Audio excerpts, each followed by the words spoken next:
Hey everybody, it is Trags, Mike Petralia, back with the first episode of season number 5 of the Jungle Roar podcast here on the CLNS Media Network, brought to you by our great friends at Prize Picks.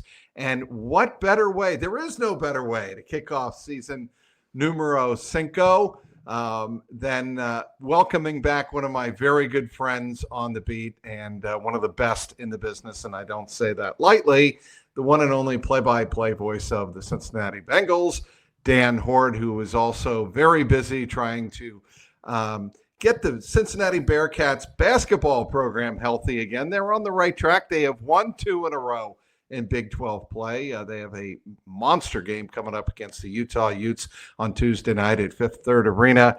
Dan, it is great to have you back on the podcast, opening up season number 5. How you doing, bud?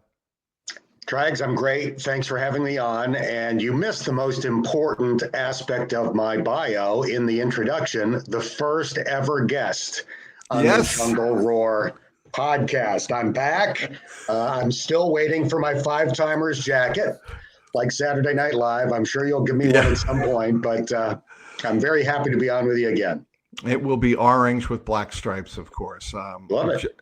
It'll be very similar to the I believe the inner workings of the Bengals Ring of Honor jackets, right? They have the black and orange stripes inside.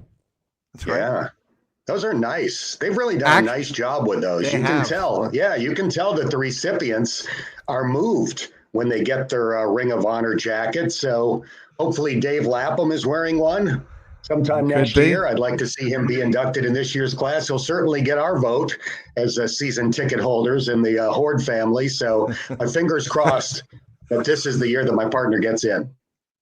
All right, let's move on to football offseason. That's where we are now, the day after Super Bowl 59.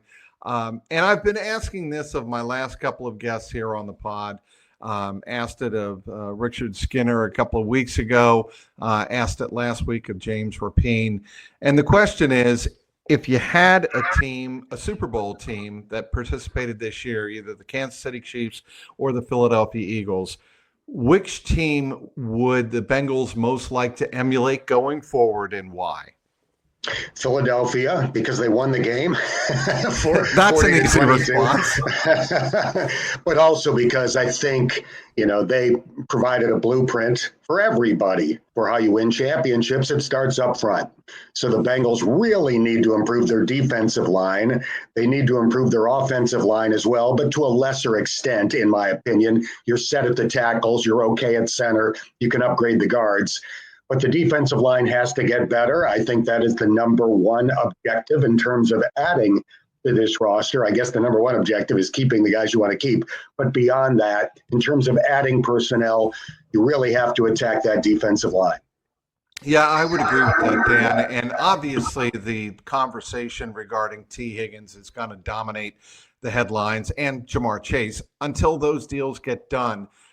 Do you have an inkling or a sense or an opinion on which way the Bengals should pursue those talks, those negotiations? Well, we all have an opinion, I think. I think everybody in Cincinnati or everybody around the world that roots for the Bengals has an opinion on this subject. And my opinion has changed, quite honestly. If we had this conversation prior to last year, I would have said that T will play 1 year on the franchise tag and then move on. And I would have said that's the right move for the Bengals to make. I didn't think it was good business to devote that much of the snap to 2 wide receivers. My opinion has changed. Joe Burrow changed my opinion when he began campaigning for this following the Dallas game with 5 games to go. I think what I've come to believe is that if you pay Jamar and T, you're essentially guaranteeing that you're going to continue to be great on offense. Now, they could still be great on offense if they don't have T, but I think it's a sure bet if they do have T. And if you do that and you spend the amount of money that's going to take, then you have to go, younger and cheaper on defense. That's just the way it is. And I'm willing to do that if I'm the Bengals, trusting that Al Golden can develop young players, trusting that if they keep throwing enough high draft picks at the defense, they're going to get it right. We'll see if that's the way it ultimately goes, but that's my opinion on the subject. Okay, let's say that, and the reports are out that from people like Adam Schefter that Tee Higgins is going to command between $28 and $32 million a year. To me, the bigger figure is what are Tee Higgins and Jamar Chase, and let's even go down that road, Trey Hendrickson, going to want in terms of guaranteed money? Because I think most fans now, or a lot of fans certainly that follow this pretty closely in the offseason, are aware of the fact that it's not so much the AAV, the average annual value of the contract, that matters and really concerns the Bengals. It's the guaranteed money, how it's structured, how it affects the cap. If you're talking about Tee Higgins and Jamar Chase, that is not necessarily a 50-50 split, or is it, of the guaranteed money? Do you think? No, it's not. Jamar is at a different level. Obviously, Jamar is going to be paid as the highest paid receiver in the NFL. And when Duke Tobin did his Q&A with Kelsey Conway from the Inquirer, he used the expression, there is a blueprint that has been established. And I think some people took that the wrong way, very much the wrong way, in thinking that Duke somehow said T's now going to take the same thing that Justin Jefferson just took. No, he wasn't saying that, but he's saying that those are the parameters, and then you add a little bit more because it's the next year, or maybe it's not a little bit, but you add more because it's the next guy down the road. That's Jamar's contract. T's contract can't be the same, both in terms of value or structure, but they're obviously going to have to guarantee him a big chunk of dough one way or another to get him to come back. How much do you buy of the theory out there, Dan, that Tee Higgins does want to come back, not just to take a hometown discount, obviously not, but that he has the quarterback, in a Super Bowl caliber quarterback in place? He has arguably the best all-around receiver in the National Football League on the other side of him in Jamar Chase. Certainly he played that way this year with the rare Triple Crown in receiving. And he has an offensive coach in Zach Taylor. He has one of the great young minds in offensive play calling in Dan Picture, certainly in scheming in Dan Picture. How much do you think that factors in to Tee Higgins' decision-making? Beyond the number. I think it factors in. I think it factors in a lot, and I think you left one thing out. T is happy. Don't mess with happy, right? Right. We say that in any line of work. That's so true. Don't mess with happy. But that comes with a qualifier because he's a professional football player with a limited time period to make as much money as he can.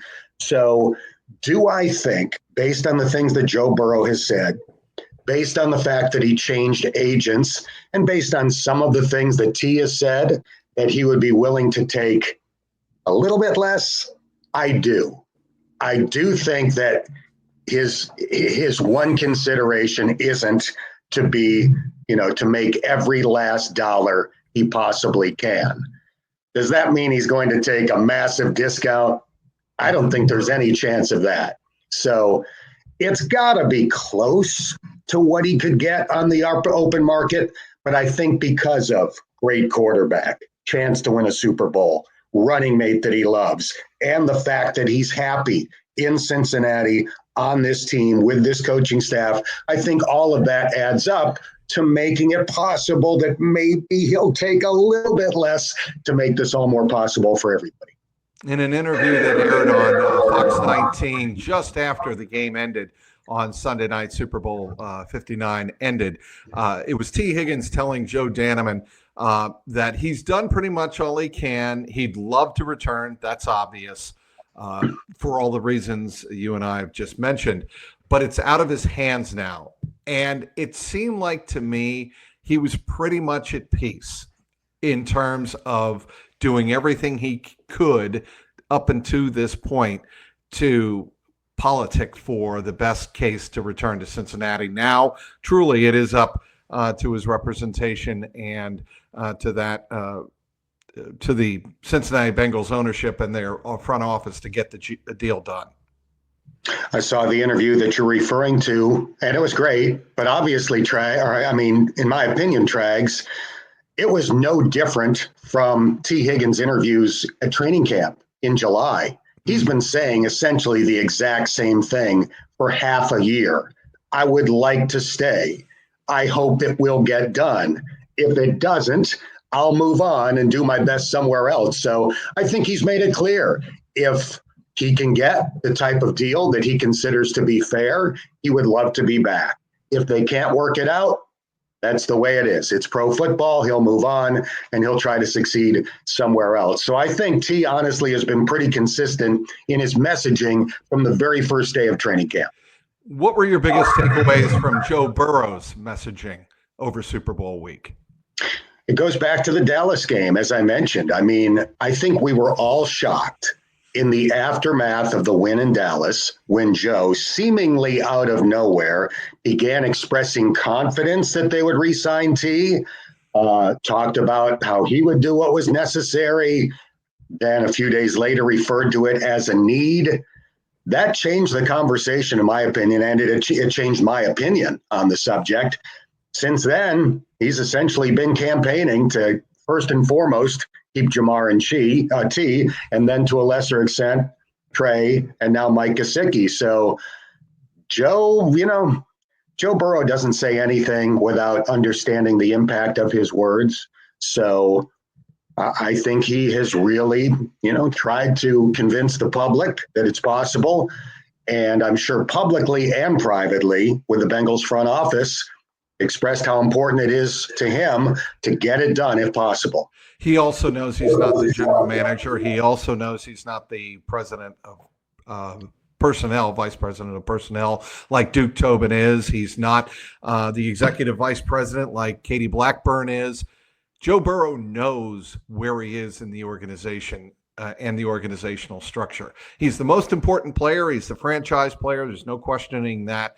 But he has told us on numerous occasions, when really pressed about it, that it's not his job. He can politic, like I said, he can position and get out there and do all the PR he can. But in the end, he knows it's not ultimately up to him. True. But he had never done what he's doing this offseason or in the time period leading up to the offseason in the previous 4 years. This is the first time he has ever campaigned or made his case this strongly. I mean, let's just think back to when they drafted Jamar and the local debate was Jamar Chase or Penei Sewell. Everybody kind of assumed that Joe would express his opinion to Duke Tobin that Jamar Chase is awesome, let's take him. But Joe never really said that publicly. He never came out and said, I really think this is the guy that we should take. I mean, he's really making his feelings known very strongly now. And I don't remember who asked him the question at Super Bowl Media Week when he was making the rounds on Radio Row, but somebody asked him about, having a voice in these matters. And he said, that's part of being a franchise quarterback. You work with your front office to try to build the best team possible. And I think we should be cautious about trying to frame this as Burrow putting the heat on the front office, like lighting a Bunsen burner under their tails, because they're very collaborative. Duke has already said they've met since the end of the last season. I think Joe has a great relationship with Mike Brown and the Brown-Blackburn family.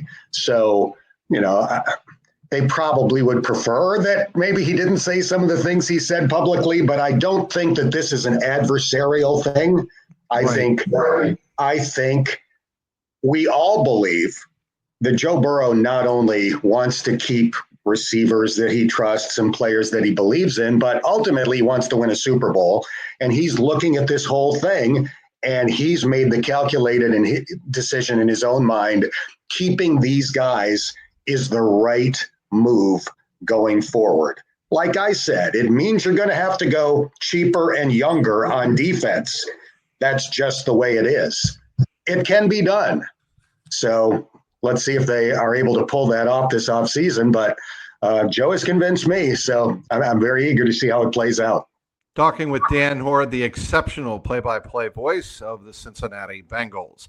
Want to tell you about Prize Picks, the very best place to get real money sports action with over 10 million members and billions, that's billions with a B, of dollars in awarded winnings. Prize Picks has made daily fantasy sports accessible to all. You just pick more or less on at least two players for a shot to win up to 1,000 times your cash. Run your game all season long on Prize Picks.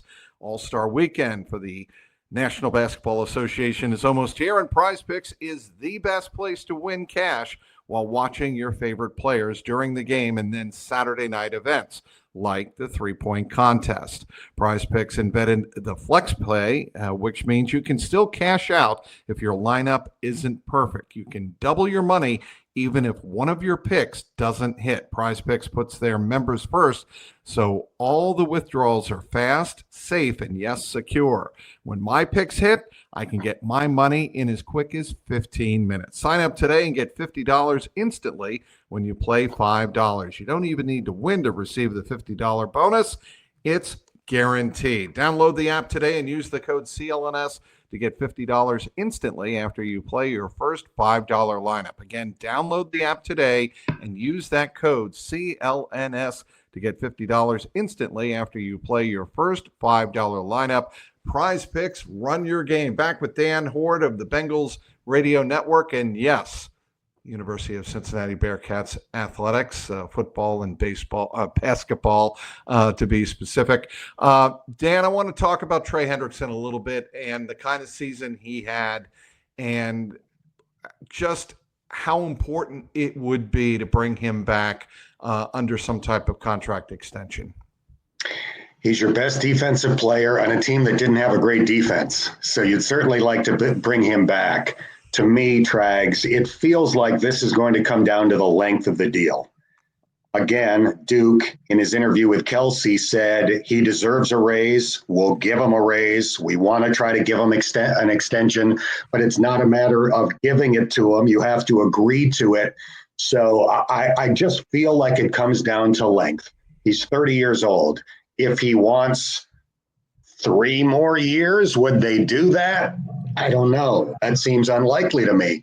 If it's a couple, then I think that's something that they could probably get done. So I haven't talked to Trey about this or the front office for that matter, but just kind of knowing how the Bengals have historically treated players that reach their 30th birthday, particularly on defense, this feels like it's probably a length of the deal thing to me. And the thing you mentioned a couple of minutes ago, Dan, and I think it's critical for the Bengals, is to draft and develop defensive players. Because if you're going to sign your offensive players, and I heard Colin Cowherd last week make this reference to this theory of, again, what teams like the Eagles have followed, the blueprint, and that is you sign your best offensive players, you draft and develop defensively. And if the Bengals are going to do that, I think certainly they have the capital, the draft capital to do that. But the problem has been the productivity of the defensive players. I still think the jury's out on Chris Jenkins Jr. and McKinley Jackson, those two players in the middle of the defensive line. They were rookies last year, and at times, many times, they played like it. But I think they showed significant development and growth in the second half of the year, certainly in the last 2 months of the season, to warrant some promise for 2025. What's your feelings on what the Bengals have to do to really shore up other parts, especially in the front seven, to transform Al Golden's defense now into a defense that maybe they don't do what the Eagles did in the Super Bowl, but they certainly play with a lot more force? I think the jury's still out on most of the guys they've drafted on defense over the past 3 years. So I haven't given up on Myles Murphy, DJ Turner, Dax Hill. I mean, fill in the blank on anybody basically they've drafted in the first few rounds over the last few years. And hopefully Al Golden is the guy that can get more out of them. I think we all love and respect Lou Anarumo. He did a phenomenal job in 21 and 22, but I think Lou's strength is game planning for next Sunday's opponent, putting in tweaks that confuse the opposing quarterback, as he's famously done to Patrick Mahomes on numerous occasions. I think for that to work as well as it did in 21 and 22, it takes a veteran group. I think younger guys have a harder time doing that on a week's notice. So I think, and time will tell, that Al Golden is probably better suited to play younger guys early and develop them. I hope I'm right. I think that's the bet that the Bengals are making in going with Al as their defensive coordinator. And it's not, a stab in the dark. He's got a lot of NFL experience, including 2 years on Zach Taylor's staff, so they know what they're getting in Al Golden. But I do think that if this salary structure is what we think it's going to be, a lot of money on offense, less money on defense, then Al Golden's probably the right guy for the job. Two things stuck out to me about Al Golden, one of which actually one has to do with Al Golden, one with Lou Anarumo. The one about one aspect of Al Golden's introductory press conference, Dan, was when Golden made reference to how many freshmen or rookies, but freshmen in the college program at Notre Dame he had to work into his defensive structure, his defensive scheme, and get them on the same page quickly. And I think the obvious comparison with rookies in the National Football League is there to be made, that analogy to be made. And I think he understands that he's going to have to get these younger players on board quickly and on the same page and playing with aggressiveness and not thinking as much, but reading and reacting. The other aspect that comes to mind while you were talking there was what Lou Anarumo said a couple of years ago about playing rookies. He admitted he hated doing it. Yes. Do you remember that? I've been saying that for weeks. That totally came to my mind as well. And he did not ever really feel comfortable in trusting his defensive schemes that he has plotted all week for this particular opponent, and trusting that these rookies get the concepts, the leverages, and the communication that you need on game day to execute it. Totally agree with that. And I do think also where Al Golden is concerned, after the hire, most of us focused on the last 2 years, these great defenses he's had at Notre Dame, making the transition with young players, as he's likely going to have to do in Cincinnati. But I think we really should look at the overall resume for Al Golden. The dude took over Temple when it was at its absolute lowest and had them in a bowl game in like 3 or 4 years. They didn't win as big at the University of Miami as he hoped, I think largely because he came in when they were on probation. Mitigating circumstances for sure. 100%. The dude is a ball coach. He was an excellent head coach. He's been an NFL tight ends coach. He was excellent with the Bengals linebackers in 20 and 21. He's been exceptional as the defensive coordinator at Notre Dame. This guy can coach. I think it's going to be a big help to what Cincinnati has to try to do to elevate the defense to the level it needs to be to contend for a Super Bowl title.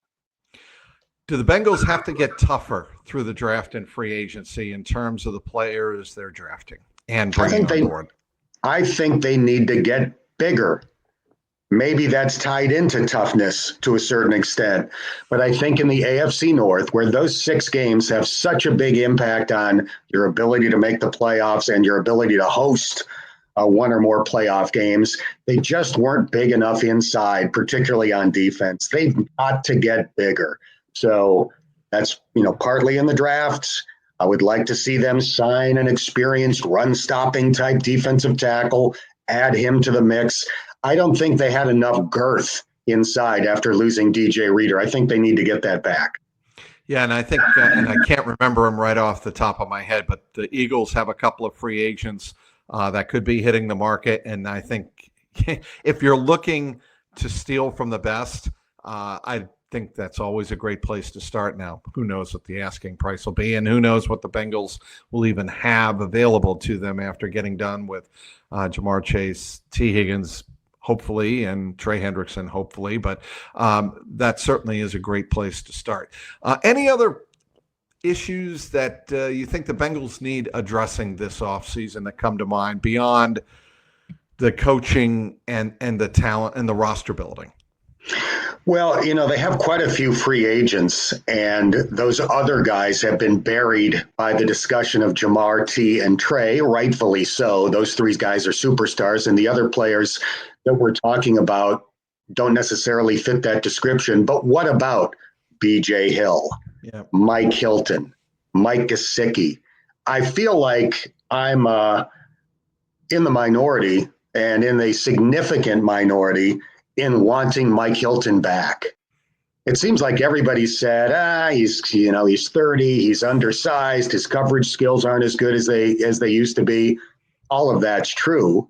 I still think he's one of the best slot corners in the NFL, close to the line of scrimmage, great blitzer, good tackler in the run game, extremely impactful during the 5-game winning streak at the end of the year, when Lou Anarumo really cut him loose and had him attacking the line of scrimmage on just about every down. I would love to see Mike come back. It would have to be on a short-term deal. He would have to probably take less from the Bengals that he could get from somebody else. But I feel like I'm kind of the lone voice crying out in the wilderness in hopes that Mike Hilton is still part of this team going forward. We didn't talk much, Dan, about Scott Peters, the new offensive line coach, and Jerry Montgomery. Both come from New England, where they both spent 1 year with Gerard Mayo and now get a change of scenery. I think the Jerry Montgomery one is fascinating to me because of the way Zach Taylor really built him up and was really impressed with his, I believe, 9 seasons in Green Bay. What do you think a guy like Jerry Montgomery can bring to a new look Bengals defensive line? I did a lengthy podcast with Jerry after the Bengals hired him, and the biggest thing that stood out to me in our conversation was him emphasizing the need for an interior pass rush. He talked about that as being one of the strengths of his Green Bay teams, and that didn't necessarily mean there was a Geno Atkins-like guy that got double-digit sacks, but they consistently got a push inside that helped the outside guys ring up higher sack totals. And let's face it, that has not existed for the last few years in Cincinnati. I mean, DJ Reader had his moments where he pushed the pocket. I think in the Super Bowl year, Ogunjobi was great at putting pressure on quarterbacks before he got hurt in the Raiders playoff game. So that was the most exciting thing that I took out of that conversation with Jerry Montgomery, trying to get an interior pass rush. He was a defensive tackle and as a player and a very good one at the college level. So if he can coach that a little bit better or scheme it a little bit better and get more oomph from their interior pass rush, that would make a huge difference. I think that'll be a wrap for me. What do you have on plan? I guess you have the Bearcats basketball program, Dan, for the next, 7-8 weeks, you hope? I hope. That would be nice. That would be nice. It's 4 weeks of the regular season plus the conference tournament. I think they'll play at some level of the postseason. I haven't given up hope that it's going to be the NCAA tournament, but let's hope that the dodgeball game that they played 1 week ago today that led to, or at least contributed to, back-to-back double-digit wins last week continues. I don't know if like Yahtzee's on the table at practice today or what they're going to do for team bonding leading up to the game against Utah on Tuesday night. But that button that Wes Miller pushed seemed to make a difference. Everybody relaxed, had fun, just kind of got the mounting pressure of a 4-game losing streak off of their shoulders. And I don't think it's the best team in the Big 12, but they're certainly a lot better than they were playing. And they probably have to go 6-2 in their last 8 to feel like they are, right back into the NCAA tournament picture. So that's challenging, particularly with road games at Iowa State and Houston still to come, but it's not impossible. This team is good enough to possibly pull that off. 10-10 in the Big 12. If you had told me that before the season began and you scratched 20 wins, I think that might have been an NCAA playoff team. the 2-8, overcoming 2-8 is a big mountain to climb. But you know what? To mix metaphors and mix sports here, Dano, if the Bengals could do it at 4-8, I think the Bearcats are certainly capable. Ironically, also right now 4-8 in the Big 12. Exactly. The Bengals won 5 in a row when they were 4-8. So let's see the Bearcats win 5 in a row. And getting back to the point you made a moment ago, 10-10 in the Big 12 regular season would guarantee an NCAA tournament spot. Nobody that's gone 500 in this league has missed the tournament for several years. West Virginia was 4 games under 500 in the regular season a few years ago, and they were a 9 seed. So 10-10 would definitely do it. 9-11 with a couple of wins in Kansas City at the conference tournament might do it, depending on how the bubble looks. So let's begin with win number 3 in a row against Utah on Tuesday. I think I'm going to go out and get a cup of coffee. Do you know why that is, Dan? Is that a cup of coffee behind you on the wall? Yes. So that is a cup of coffee. It's a sculpture by an artist named Barrett DeBusk. We have a couple of them in our house. I saw this years ago, probably 20 or 25 years ago in New Orleans, where he has a gallery.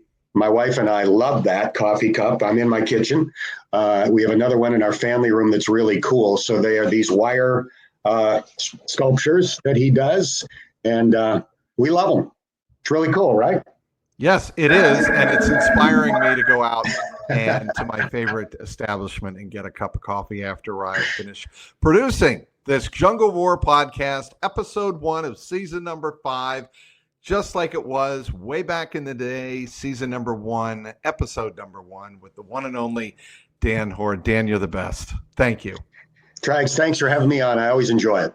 All right, he is Dan Hoard. Does a great job on the Bengals radio network as the play-by-play man. Also, of course, as we spoke of, the play-by-play voice on Bearcats football and basketball. This episode of the Jungle Roar podcast brought to you by the great folks at Prize Picks and CLNS Media. For Dan Hoard, my name is Mike Petralia Trags. Until the next time, keep that jungle roaring.